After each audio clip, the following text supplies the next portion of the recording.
అందరికీ వందనాలు. ఈరోజు బైబిల్ రీడింగ్లో లేవియా కాండము 20వ అధ్యాయము. మరియు యెహోవా మోషేకు ఇలాగు సెలవిచ్చెను, నీవు ఇశ్రాయేలీయులతో ఇట్లనుము, ఇశ్రాయేలీయులలోనే గాని ఇశ్రాయేలు ప్రజలలో నివసించు పరదేశులలోనే గాని యొక్కడు ఏ మాత్రమును తన సంతానమును మోలెక్కుకు ఇచ్చిన ఎడల వానికి మరణశిక్ష విధింపవలెను. మీ దేశ ప్రజలు రాళ్లతో వాని కొట్టవలెను. ఆ మనుష్యుడు నా పరిశుద్ధ స్థలమును అపవిత్రపరచి నా పరిశుద్ధ నామమును అపవిత్రపరచుటకు తన సంతానమును మోలెక్కుకు ఇచ్చెను గనుక నేను వానికి విరోధినై ప్రజలలో నుండి వాని కొట్టివేతును. మరియు ఆ మనుష్యుడు తన సంతానమును మోలెక్కుకు ఇచ్చుచుండగా మీ దేశ ప్రజలు వాని చంపక చూచి చూడనట్లు తమ కన్నులు మూసుకుని ఎడల నేను వానికిని వాని కుటుంబమునకును విరోధినై వానిని మోలెకుతో వ్యభిచరించుటకు వాని తరిమి వ్యభిచారము చేయు వారిని అందరినీ ప్రజలలో నుండి కొట్టివేతును.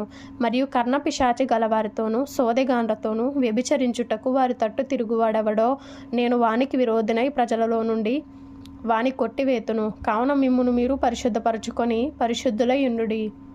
నేను మీ దేవుడనైన యెహోవాను. మీరు నా కట్టడలను ఆచరించి వాటిని అనుసరింపవలెను. నేను మిమ్మును పరిశుద్ధపరచు యెహోవాను. ఎవడు తన తండ్రినైనను తన తల్లినైనను దూషించునో వానికి మరణశిక్ష విధింపవలెను. వాడు తన తండ్రినో తల్లినో దూషించను గనుక తన శిక్షకు తానే కారకుడు. పరుని భార్యతో వ్యభిచరించిన వానికి అనగా తన పొరుగువాని భార్యతో వ్యభిచరించిన వానికిని ఆ వ్యభిచారినికి మరణశిక్ష విధింపవలెను. తన తండ్రి భార్యతో శయనించిన వాడు తన తండ్రి మానాఛాదనమును తీసెను. వారిద్దరికి మరణశిక్ష విధింపవలెను. తమ శిక్షకు తామే కారకులు. ఒకడు తన కోడలితో శయనించిన ఎడల వారిద్దరికి మరణశిక్ష విధింపవలెను. వారు వారి వరసలు తప్పిరి, వారి ప్రాణాపరాధము వారి మీద నుండును. ఒకడు స్త్రీతో శయనించినట్టు పురుషునితో శయనించిన ఎడల వారిద్దరూ హేయక్రియను చేసిరి గనుక వారికి మరణశిక్ష విధింపవలెను. తమ శిక్షకు తామే కారకులు. ఒకడు స్త్రీని ఆమె తల్లిని పెళ్లి చేసుకుని ఎడల అది దుష్కామ ప్రవర్తన మీ మధ్య నుండకుండా వారిని అగ్నితో కాల్చవలెను. జంతు శయనము చేయువానికి మరణశిక్ష విధింపవలెను. ఆ జంతువును చంపవలెను. స్త్రీ తన్ను జంతువు పొందునట్లు దాన్ని సమీపించిన ఎడల ఆ స్త్రీకిని ఆ జంతువునకును మరణమే విధి. ఆమెను దానిని చంపవలెను. తమ శిక్షకు తామే కారకులు. ఒకడు తన సహోదరిని అనగా తన తండ్రి కుమార్తెనే గాని తన తల్లి కుమార్తెనే గాని చేర్చుకొని ఆమె దిశములను వాడును, వాని దిశములను ఆమెయు చూచిన ఎడల అది దురనురాగము. వారికిని తమ జనుల ఎదుట మరణశిక్ష విధింపవలెను. వాడు తన సహోదరి మానాఛాదనమును తీసెను, తన దోష శిక్షను తాను భరించును. కడగానున్న స్త్రీతో శయనించి ఆమె మానాఛాదనమును తీసినవాడు ఆమె రక్తధారాఛాదనమును తీసెను. ఆమె తన రక్తధారాఛాదనమును తీసివేశను.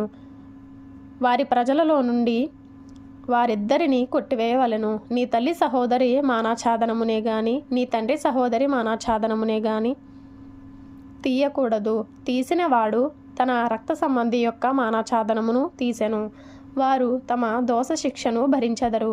పినతల్లితోనే గాని పెత్తల్లితోనే గాని శయనించిన వాడు తన తల్లిదండ్రుల సహోదరుల మానాఛాదనమును తీసెను. వారు తమ పాప శిక్షను భరించెదరు. సంతానహీనులై మరణమగుదురు. ఒకడు తన సహోదరుని భార్యను చేర్చుకొనిన ఎడల అది హేయము. వాడు తన సహోదరుని మానాఛాదనమును తీసెను. వారు సంతానహీనులై యుందురు. కాబట్టి మీరు నివసించినట్లు నేను ఏ దేశమునకు మిమ్మును తీసుకొని పోవుచున్నానో ఆ దేశము మిమ్మును కక్కివేయకుండునట్లు మీరు నా కట్టడలన్నిటినీ నా విధులన్నిటినీ అనుసరించి నడుచుకొనవలెను. నేను మీ ఎదుట నుండి వెళ్ళగొట్టుచున్న జనముల ఆచారములను బట్టి నడుచుకొనకూడదు. వారు అట్టి క్రియలన్నీయూ చేసిరి గనుక నేను వారి యందు అసహ్యపడితిని. నేను మీతో చెప్పిన మాట ఇదే, మీరు వారి భూమిని స్వాస్థ్యముగా పొందుదురు. అది అనగా పాలు తేనెలు ప్రవహించు ఆ దేశము మీకు స్వాస్థ్యముగా ఉండునట్లు దాన్ని మీకు ఇచ్చెదను. జనములలో నుండి మిమ్మును వేరుపరచిన మీ దేవుడనైన యెహోవాను నేనే. కావున మీరు పవిత్ర జంతువులకును అపవిత్ర జంతువులకును పవిత్ర పక్షులకును అపవిత్ర పక్షులకును విభజన చేయవలెను. అపవిత్రమైనదని నేను మీకు వేరు చేసిన ఏ జంతువుల వలననే గాని ఏ పక్షి వలననే గాని నేల మీద ప్రాకు దేని వలననే గాని మిమ్మును మీరు అపవిత్రపరచుకొనకూడదు. మీరు నాకు పరిశుద్ధులై ఉండవలెను. యెహోవాను నేను పరిశుద్ధుడను. మీరు నా వారై ఉండునట్లు అన్యజనులలో నుండి మిమ్మును వేరుపరచితిని. పురుషుని అందేమి స్త్రీ అందేమి కన్నపిశాచి అయినను సోది అయినను ఉండిన ఎడల వారికి మరణశిక్ష విధింపవలెను, వారిని రాళ్లతో కొట్టవలెను, తమ శిక్షకు తామే కారకులు.